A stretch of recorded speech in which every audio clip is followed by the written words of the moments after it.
sorry, the number you have dialed is not in service at this time. Ladies and gentlemen, please take your seats. The show is about to begin. Top of the evening, South Africa-lings. I hope you're all doing well and keeping safe and strong and healthy and fit and all those good things out there at the moment. And you had a good day and conquered the day, just like you're going to do it tomorrow again. Hey? You're going to wake up tomorrow with that same conquered day feeling. Hey? And if you didn't have a good day, tomorrow better be a better day. Hey? That's all a state of mind, guys. It's all in the head. Hey? You got to wake up in the morning and say to yourself, today I'm going to have a cracker day. And watch you have a cracker day. This is the Wayne G Show, and this is Real Talk Radio, where the talk is always real. And today we're going to be talking real about fear. Yes, fear itself. Hey, we've all experienced fear in our lives, unless you're dead, which then you won't be listening to this podcast, so I'm not even referring to you.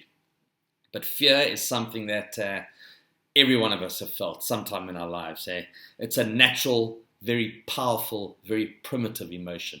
And it stems from our amygdala, a part of your brain that's in your frontal lobe. It's a very ancient part of your brain. And, it's an area where we evolved out of. We evolved out of fear, guys. Fear is what made us who we are today in many, many ways. Eh? If you look back in our ancestry, in our primitive beings, fear is what kept us alive. Eh? Fear was our fight or flight response to a clear and present danger, or something that was running towards us, something wanting to eat us. We had to have fear in order to survive. So yeah, fear is something that's a big part of our evolution and something that kept us alive. And because of fear, we're here today. And also not because we were scared of something. Some things we weren't afraid of, like fire. Yes, we were scared of fire, but you weren't afraid of it enough for us to run away from it. Unless it was like a massive fire or something like that, where you got to run then. If there's a big fire, you got to run. But we realized as humans that we could harness that fire. You know, we could take fire and we could use it as a weapon. We could use it to scare off wild animals. We could use it to, we could harness it to keep us warm, to cook our food. And by cooking our food, we were able to consume larger amounts of protein, which helped in our evolution and helped us become stronger. Because more protein means stronger, guys, in basic terms. We were able to eat our food, cook our food, store it, and, lots of things were done with fire. Fire was why we are where we are today, guys. We were able to melt steel and make weapons out of it, gunpowder, all those things stem from our fear or inability to feel fear of fire. Fear of fire. It's quite a wordplay, that. But anyway, guys, so yeah, today I want to talk about fear and how it has impacted our lives, especially this year. This year, fear has been a massive part of dealing with 2020. 2020 was a year of fear. 2020 was a year like no other, guys. Our grandparents experienced fear in World War II. Our great-grandparents in World War I. But World War II was a massive war, and yes, there was massive amounts of fear. Fear was the order of the day, hey? Between 1937 and 1945, there was fear all around us, guys. And it created a massive push towards living in fear. Our ancestors lived in constant fear in Europe, or wherever they were during World War II. It was non-stop bombing, non-stop shelling, and fear became the order of the day. And we're in that fear zone again, guys, but this time it's a plague. It's a pandemic. In about early January, the WHO noticed a spate of pneumonias in Wuhan, in China. And they were quite alarmed by it because it was spreading quite quickly from person to person. They identified it. They sent a delegation over there to investigate it, and they noted it as being quite severe. And we heard about it in the media. I don't know the first time you heard about COVID-19 or Corona was, mid-January we started seeing it on social media, and the WHO started to warn people about it. And before you knew it, more 8,000 or 9,000 people across the globe were infected with COVID-19. They named it COVID-19. It's a strain of SARS. It's a SARS virus. It's a novel virus, which means it's new to humans. So not much was known about it. But what the WHO knew about it was let's make it fearful because we don't know what its capabilities are. But we knew that it was spreading fast and was causing pneumonia. The next thing we knew, COVID was across the planet, guys. It was in Italy, it was in America, it was in Spain, it was in many countries across the globe. And we had our first case in South Africa, I think on the 5th of March. I think we had our first confirmed case. They arrived back in South Africa on the 1st of March from Italy, and it was confirmed by the 5th of March that they were COVID positive. And COVID-19 was here, guys. And from then on, the fear arrived. Oh, yes. We were hit with a fear, and that fear has been here ever since. Hey, sure. After that, cases started to come. 1, 2, 3, 4. It started to grow exponentially. That by the 27th of the month, we were in a full lockdown. The South African government declared a state of emergency and instilled national lockdown, a level 5 lockdown, and we were literally told to lock ourselves in our houses and only leave our houses for essential goods and services. Only essential goods and services were allowed to operate.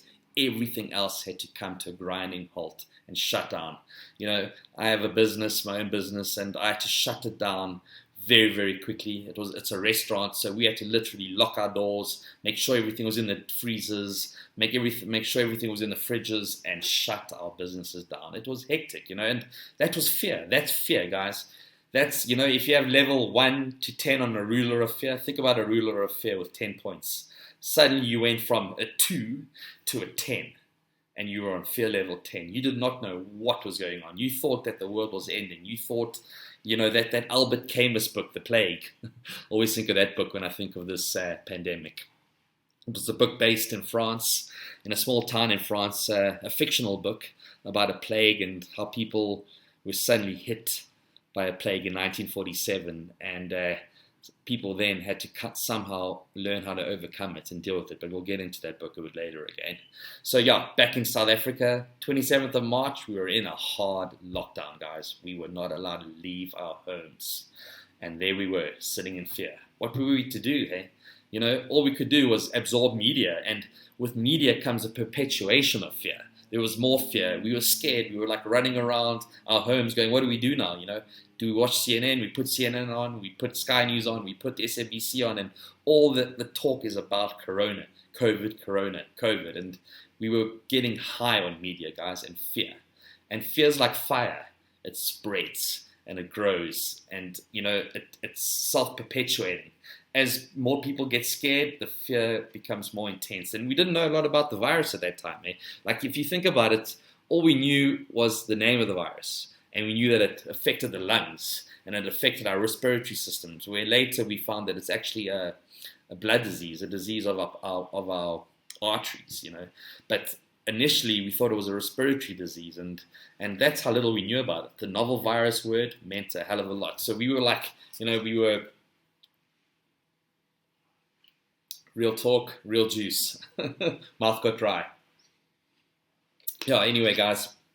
So what I was saying was fear was upon us, and we were learning to deal with it. And our government wasn't much help because all they did was place us in a state of emergency and then learn how to deal with it from there. They established a National Command Council, the NCCC, and the NCCC took over.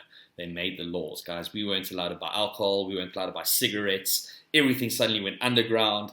We were in an environment where it was so foreign to us to be like that. We'd never experienced this.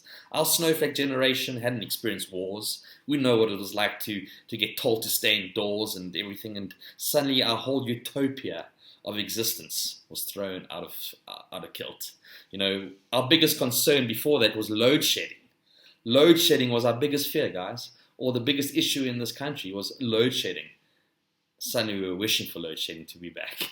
Jeez, what a time. As I'm talking about it, I'm thinking about that period of lockdown, and suddenly we were all wearing masks and we had to cover our mouths, and if we went to the bank or we went out to get groceries, we had to cover our mouths, and slowly the rules started to come in, and the Command Council were briefing the country every day and putting in more and more rules, and we were thinking, geez, are these guys trying to take over our lives? Because we're existential, humans, that theory of existentialism is so true, and that's how we are. We like to be autonomous. We like to think about ourselves as beings that are in control of our own thoughts and our own emotions and our own well-being and our own existence. And we believe that being existential, we can control ourselves and we behave in a way that we'd like the rest of society to behave. And if we all behave in that way, then we all get along and we have a society. And suddenly that society was taken and gone like this. We were put into a capsule, into our homes. And that's where we had to stay, guys. And that was the rule, eh? And that's where fear really stemmed from. And we've all felt that element of fear in our lives before, unless you were in a country like New Zealand where somehow the coronavirus didn't really hit them that hard. They were pretty isolated from it, being an island. It's like life carried on in New Zealand. They're pretty tough buggers, eh? I think that's why we battled to play rugby against them. Not even the corona could get them. Hey, how's that, guys? Their lives carried on, like New Zealand was this island, literally and figuratively, where people were safe from corona. They got a few cases later down the line, but they've been pretty much unaffected. Eh? They've been playing rugby to full stadiums the entire April, May, June, July, while we were in hard lockdowns. They were playing rugby and living their lives. It was amazing, eh? While we were sitting in 2020 going, what the fuck is going on? Literally. That was our everyday, through April, through May, through June. It was like, what the fuck, over and over and over. Each day was like Groundhog Day, guys. I don't know if you've seen that movie, Groundhog Day, where you wake up and the alarm's like 6 a.m. and it's like, here's another day. Just like yesterday. And we had all these fears. I was worrying about my finances and my family and what was going to happen to our society, and the world was coming to an end and we were all going to get this big ugly virus and end up living on the streets with like lepers, and all those pictures of the bubonic plague were coming to mind, of like everybody overflowing out of hospitals and all these like sores and lesions on their bodies, and everything that you see and think about a plague is suddenly what you're thinking about corona, because you didn't know what was going to happen. And you're thinking of the Spanish flu and all those millions of people across the globe dying, and then you're seeing stuff on CNN about Italy and Spain, and the death cases there were pretty high. But it's because they had a high morbidity rate, because they have a very old population. But at the time, we weren't understanding that in South Africa. We were just seeing news reports of thousands of people dying in hospitals and on ventilators and respirators, and it was freaking us out. I know we were all freaking out about it, and it was quite a time, guys. It was quite a hectic time. Hey, if you think about it and you play it back in your mind, you play the movie back. It was pretty hardcore out there. Hey, the fear was pretty tangible. You could pretty much taste the fear. And there was, there's such an excellent book about this plague, or about corona. It's a book by a guy called Albert Camus.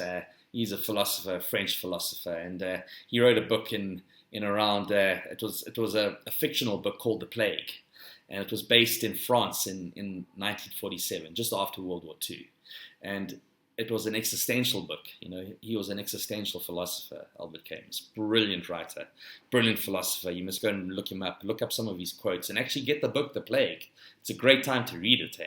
And it focuses on exactly what we went through right now, where in the beginning, all we were doing was looking after ourselves and guarding ourselves against it and trying to survive it and see what we could do and learn about it. And then slowly, like in the book, where you start to realize that everybody isn't having isolated experiences, where you were having an experience unique to yourself and everyone was in little pockets having their own fear. It was actually everybody was having a unified sense of fear.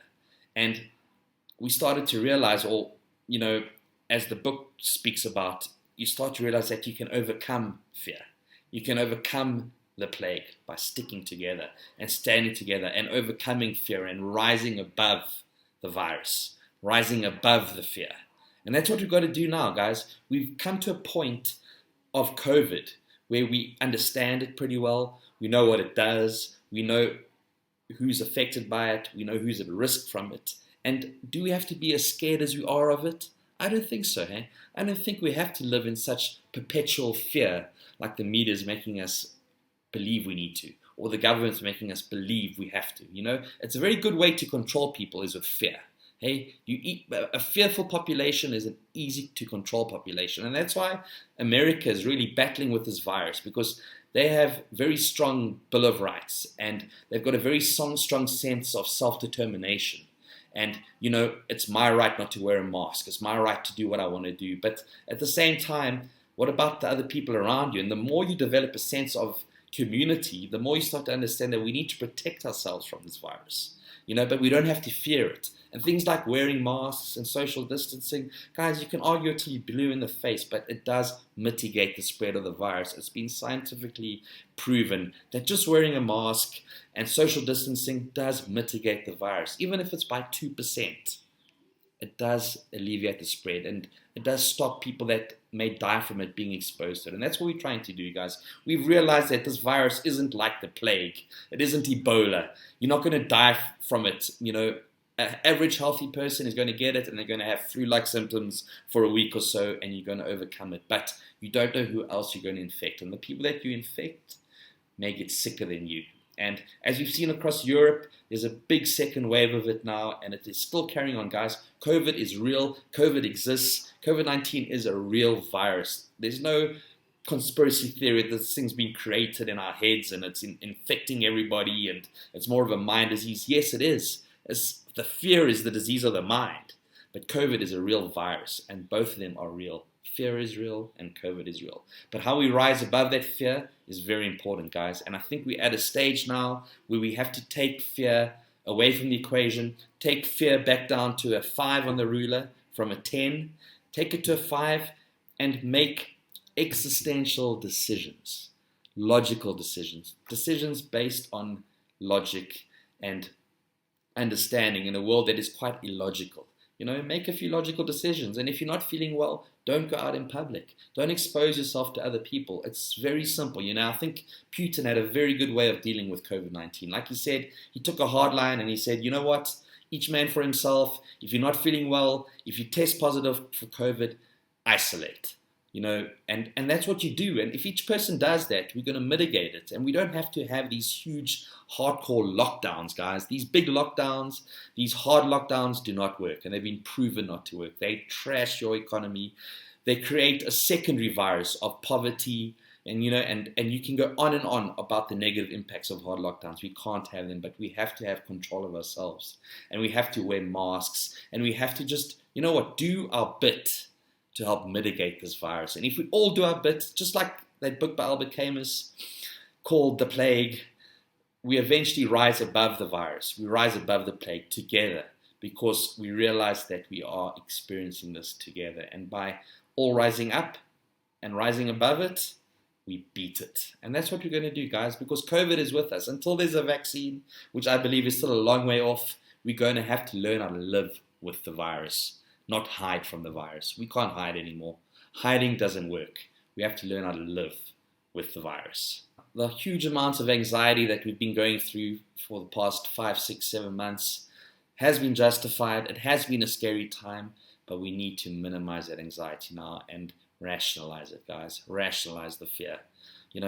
Fear often is those 4 words. False evidence appearing real. FEAR. Think about that. And I'm going to end off my podcast tonight with a quote, of course, by Albert Camus, our topic of conversation tonight. So here goes. What is true is all evils in this world is true of the plague as well.